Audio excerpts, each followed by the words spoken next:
안녕하세요. 미국 주식으로 부자되기 미주부입니다. 지난주였죠? 국채금리가 상승하면서 나스닥이 7%나 넘게 빠졌었는데요. 영상을 제작하는 3월 2일 기준으로 미국 10년물 국채금리가 1.54%까지 찍고 나서 다시 1.44%로 소폭 하락했습니다. 자, 그래서 오늘 영상은 지난 하락장에서 가격이 착해진 고성장 유망주 찾기입니다. 지난주에 주가가 너무 크게 날뛰기를 했기 때문에 이번에는 기술적 분석에 대한 조건을 추가했는데요. 자, 보시는 것처럼 총 5가지 검색 조건을 넣어줬습니다. 먼저 최근 한 달간 30% 이상 하락한 종목들을 검색 조건에 넣었고요. 그 다음에 RSI가 40보다 낮은 기업들도 검색 조건에 추가했습니다. 또 현재 주가가 20일 이동 평균선보다 15% 이상 아래에 있는 종목도 검색 조건에 추가했는데요. 참고로 종목을 스크리닝한 날짜는 2월 28일 기준입니다. 영상이 업로드 되는 시점에서는 스크린한 종목들의 수치가 조금 다를 수 있다는 점 참고해주세요. 자, 그리고 성장성 지수들을 검색 조건에 추가했는데요. 내년 EPS 성장률이 10% 이상이고 지난 분기 대비 매출 성장률이 10% 이상인 조건도 넣었습니다. 자, 하지만 여기서 주의해야 할 점이 있는데요. 단순히 주가가 20-30% 정도 하락했다고 해서 가격이 착해졌네, 주가가 싸졌네 라고 생각하고 그냥 들어가면 안 되겠죠. 잘못하면 더 큰 바닥을 볼 수도 있습니다. 지하 1층이 끝인 줄 알았는데 지하 2층, 지하 3층이 또 있더라는 거죠. 자, 그래서 이렇게 종목을 발굴하고 나서 나만의 기준으로 가치 평가를 한 다음에 투자 여부를 결정해야겠죠. 자, 절대 종목 추천이 아니고 각자의 기준으로 가치 평가를 해볼 수 있도록 공부해보자는 취지의 영상입니다. 자, 이 각자의 기준도 본인의 투자 기준이나 성향에 따라 서로 다를 수 있겠죠. 자, 그리고요, 3월 1일에 미국 주식으로 부자되기 출간 이벤트 당첨자 발표를 했는데요. 먼저 당첨되신 분들 축하의 말씀을 올립니다. 대부분은 당첨 확인을 하시고 이벤트 상품 받을 주소를 남겨주셨는데요. 아직 확인 못하신 분들이 계시더라고요. 이번 주 일요일인 3월 7일까지 기다리고 있겠습니다. 유튜브 커뮤니티 게시판과 미주부 카카오 채널에 공지했으니까요. 확인 부탁드립니다. 그럼 시작하겠습니다. 자, 이렇게 총 15개 종목이 스크리닝 됐습니다. 여기서 SL을 먼저 한번 보면요. 최근 한 달 내에 주가가 얼마나 하락했는지 보여주고 있죠. 그 다음에 RSI가 40보다 낮은 종목으로 스크리닝 했기 때문에 이렇게 모두 RSI 값이 40보다 낮습니다. 참고로 RSI는 상대 강도 지수라고 하는데요. 여러 기간을 설정해 놓고 RSI 지수를 보는데 보통은 14일 RSI 지수를 많이 활용합니다. 그래서 RSI 값이 30 이하면 보통 매수 시점이다. 또 70 이상이면 보통 매도 시점이다 라고 하는데요. 장기 투자 관점에서 저는 크게 신경 쓰지 않지만 이번처럼 변동성이 컸던 장에서는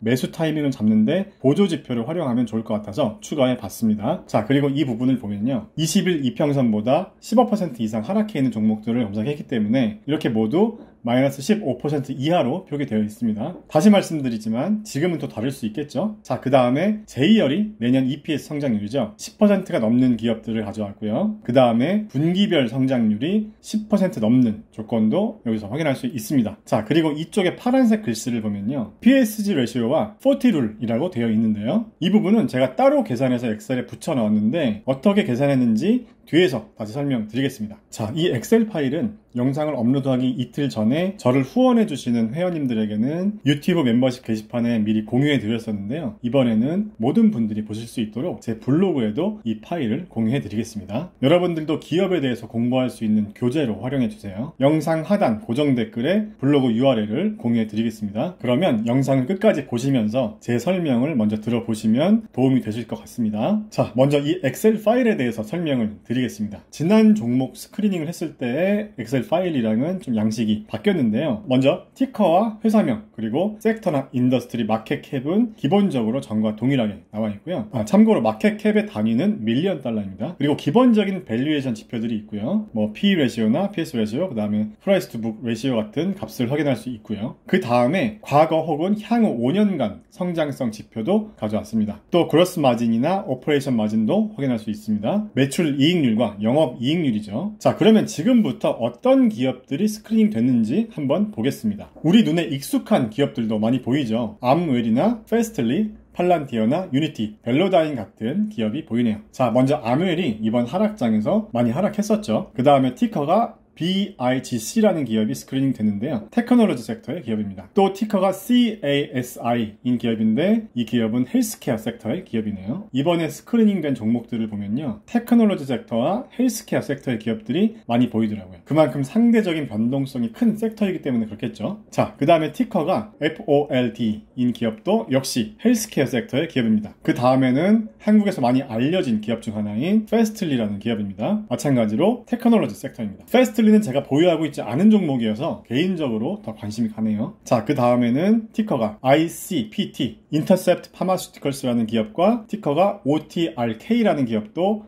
헬스케어 섹터의 기업입니다. 자, 그리고 얼마 전에 미주부에서도 다뤘었고 저도 매수하기 시작했던 팔란티어가 보이네요. 그 다음에 그 밑에는 티커가 QLYS라는 기업도 마찬가지로 테크놀로지 섹터의 기업입니다. 자, 그 다음에 처음으로 다른 섹터의 기업이 나왔는데요. 티커가 CGBX라는 기업이고 인더스트리 섹터의 기업입니다. 또 SQG 바이오테크놀로지라는 기업도 헬스케어 섹터의 기업이고요. 그 다음에 한국인들이 좋아하는 기업인 유니티와 벨로다인도 이번 하락장에 많이 하락한 종목입니다. 역시 테크놀로지 섹터의 기업이고요. 그리고 상장한 지 얼마 안 된 기업이죠. 컨텍스트 로직이라는 기업도 이번 하락장에서 많이 하락한 종목이네요. 자, 마지막으로 티커가 GYXI라는 기업도 헬스케어 섹터의 기업입니다. 메디컬 디바이스 쪽으로 되어 있네요. 자, 이렇게 총 15개 종목들 중에서 헬스케어 섹터의 기업이 총 7개로 가장 많고요. 그 다음이 테크놀로지 섹터의 기업 6개네요. 자, 총 15개의 기업을 가져왔는데 헬스케어와 테크놀로지 섹터가 13개나 되네요. 엄청 많죠? 자, 그러면 지금부터 여러 가지 지표들을 보면서 기업을 골라내기 전에 여기 PSG 레시오와 40룰을 어떻게 계산했는지 먼저 설명을 좀 드리겠습니다. 자, 이 엑셀표를 보시면요. 이렇게 기업별로 2021년부터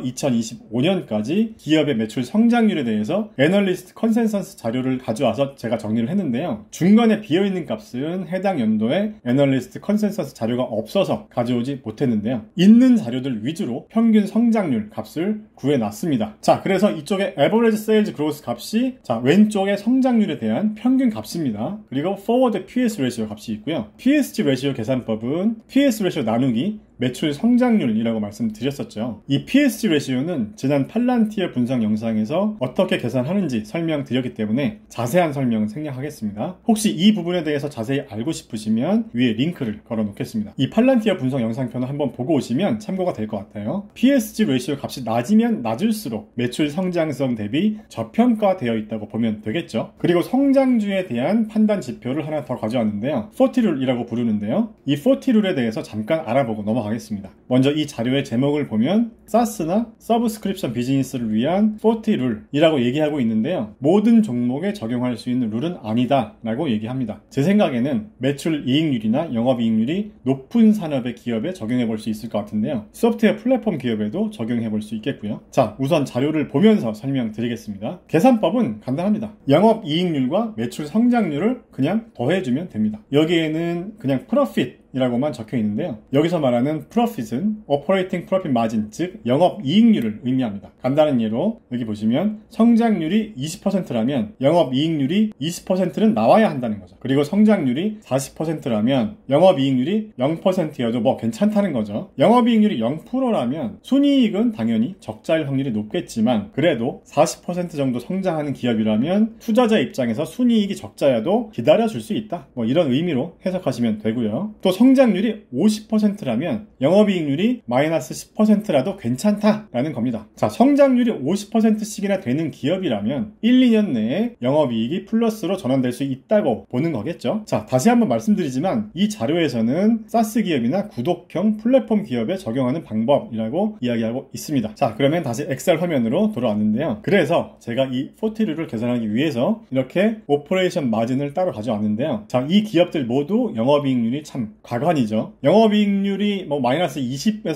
30% 정도는 명함도 못 내밀죠. 자, 아무리 고성장주라고 해도 영업이익률 적자가 이렇게 크면 사실 봐야 할 게 많습니다. 재무제표를 좀 꼼꼼히 뜯어봐야 하는데요. 일단 여기서는 우선 이 40룰을 통해서 영업이익률과 성장률을 더한 값이 40 이상인 기업이 있는지를 한번 보겠습니다. 참고로 영업이익 성장률은 2021년 예상 매출 성장률과 함께 계산했습니다. 자, 이 부분이 계산된 값이죠. 이 40룰이 마이너스 마이너스인 기업도 많습니다. 물론 이 기업들 중에서 헬스케어 기업도 많기 때문에 헬스케어 기업까지 적용하기엔 무리가 있긴 하지만요, 헬스케어 기업들도 그로스 프로핏 마진만 놓고 보면 70% 이상 되는 기업들이 많기 때문에 일단 그냥 같이 적용해서 한번 보겠습니다. 자, 어떤가요? 40%가 넘는 기업을 찾는 것보다 마이너스가 아닌 기업을 찾는 게 빠를 것 같네요. 어차피 흙 속의 진주를 찾아보자 라는 거니까요. 자, 다시 원래 종목 스크리닝 화면으로 돌아오겠습니다. 여기 파란색 글씨로 된 PSG 레시오와 40룰을 어떻게 계산했는지 설명해 드렸으니까요, 이제부터는 본격적으로 기업을 걸러내 보겠습니다. 이 기준은 그냥 제 기준이니까요, 제가 이 엑셀 파일을 공유해 드리면 여러분도 한번 다운 받으셔서 여러분의 기준대로 해보시면 좋은 공부가 되지 않을까 생각합니다. 자, 그러면 예전에 하던 방식으로 몇 가지 지표를 정해서 제가 정한 기준을 통과한 항목을 이렇게 빨간색으로 표기를 하고, 빨간색을 가장 많이 받은 기업들 순으로 추려내 보겠습니다. 자, 일단 먼저 40룰을 한번 보겠습니다. 처음에는 40%가 넘는 기업들만 선정하려고 했는데요, 현재 기업들의 성적이 너무 안 좋기 때문에 마이너스가 아닌 기업들만 일단 빨간색으로 글씨 색깔을 변경해 놓겠습니다. 이렇게 총 6개 기업을 선택했고요. 그 다음에는 PSG 레시오가 가장 낮은 애들을 한번 선택해 보겠습니다.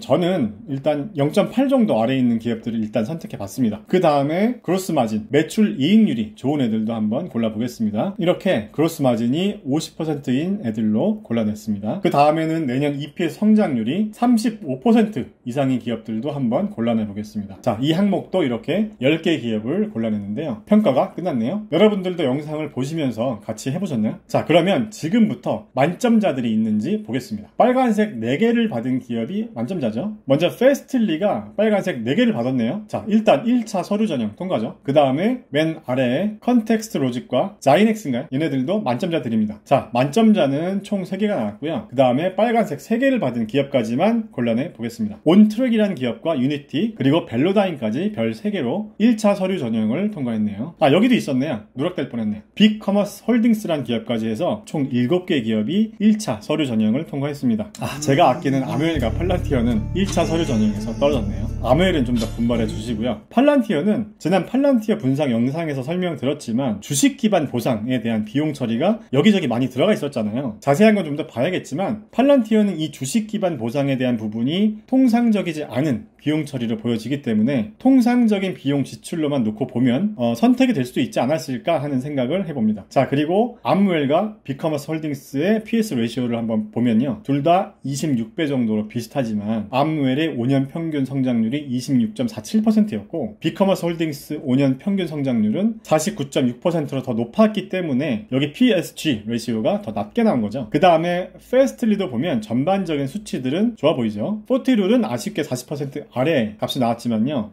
다음에 2부 영상에서 좀 더 자세히 알아보도록 하겠습니다. 자, 그리고 온트랙이라는 회사를 보면요, PSG 레시오가 가장 낮게 나왔는데요, 성장성 지표를 다시 한번 보겠습니다. 자, 연도별 성장률이 굉장히 좋죠. 얘도 자세히 알아보고 싶은 기업이네요. 자, 40룰도 68%가 넘고요. 참, 여기 SG블럭이라는 회사는 매출 성장률에 대한 컨센서스 값이 2021년 데이터만 있었거든요. 40룰은 굉장히 높게 나왔지만 데이터 신뢰성 측면에서 표본 데이터가 다른 기업들보다 너무 없어서 일단 제외시켰습니다. 자, 그리고 유니티는 PSG 레시오가 1.1로 좀 높은 편이죠. PS 레시오가 30배도 넘는데 이 40룰도 마이너스는 아니지만 낮은 편입니다. 40이 한참 안 되죠. 유니티는 개인적으로 좋아하는 기업이고 저도 주식을 보유하고 있지만 이 지표만 놓고 보면 아직은 좀 비싼 것 같죠. 자, 그 다음에 벨로다인은 이 40룰이 상당히 좋지 않습니다. 여기에는 오퍼레이션 마진이 안 나와 있어서 제가 다른 곳에서 정보를 보고 이렇게 채워놨거든요. 벨로다인은 영업이익률만 봐도 마이너스 81%로 아직 갈 길이 멀어 보이죠. 벨로다인도 화이팅입니다. 자, 그리고 맨 밑에 있는 만점자들을 보면요, 대부분의 지표들이 다 좋아 보이죠. 특히 자이넥스는 40룰도 굉장히 높고요, 그로스 마진도 80% 가까이 되고 PSG 레시오까지도 아주 낮습니다. 간혹 이 데이터가 틀릴 때도 있기 때문에 자세한 건 좀 더 크로스 체크를 하면서 봐야겠지만요, 암튼 이 자이넥스라는 얘도 자세히 알아보고 싶은 기업이네요. 자, 그래서 티커가 ZYXI인 기업과